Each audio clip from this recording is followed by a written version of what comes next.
Following Christ comes with a price. For us, we have to leave everything behind, all of our desires, in order to actually pursue living for Jesus. It's not an easy thing to do because it's hard to sacrifice the things that we care about so deeply.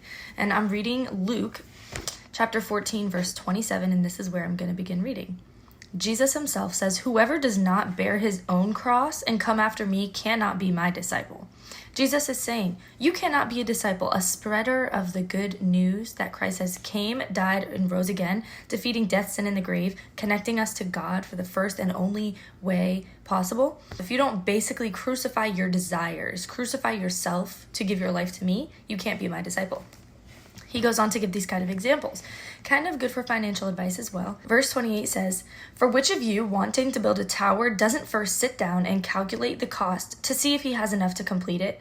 Otherwise, after he's laid the foundation and cannot finish it, all the onlookers will begin to ridicule him, saying, 'This man started to build and wasn't able to finish.'" Now, I know he's talking about building a building before you even planned it and not being able to finish the building because you didn't calculate how much it cost. But also what Jesus is saying here is imagine how foolish you can look to outsiders when you come out and say, "I am a follower of Christ. I am fully devoted." But then you go on doing really silly things that are foolish, that make you look bad. You're not accomplishing your goal of being a fully devoted follower of Christ if you're going on doing foolish things. You have to crucify your desires in order to really give your life to Christ. He gives another example, verse 31. "Or what king, going to war against another king, will not first sit down and be able to decide if 10,000 of his men can oppose the other king who has 20,000. If he can't decide that his people are going to win, while the other king and army is far off, he'll sign a delegation and ask him for terms of peace. Because he knows he can't win. He has to sit and think, am I going to go to war and lose all my men? Or am I going to sit and actually think about this before I go out there?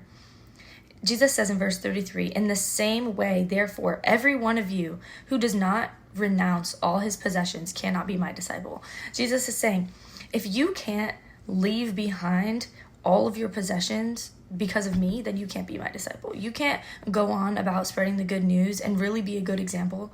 If you can't crucify your desires, if you can't die to yourself and give your life to Christ, just like he gave his life for us, then you're not really a follower of Christ. And that's a hard reality. It's harsh. You have to sit down and calculate, am I willing to give my life away? Am I willing to stop the things that Hunter or that you want to personally do? Are you willing to stop those things to pursue the design that God has for us?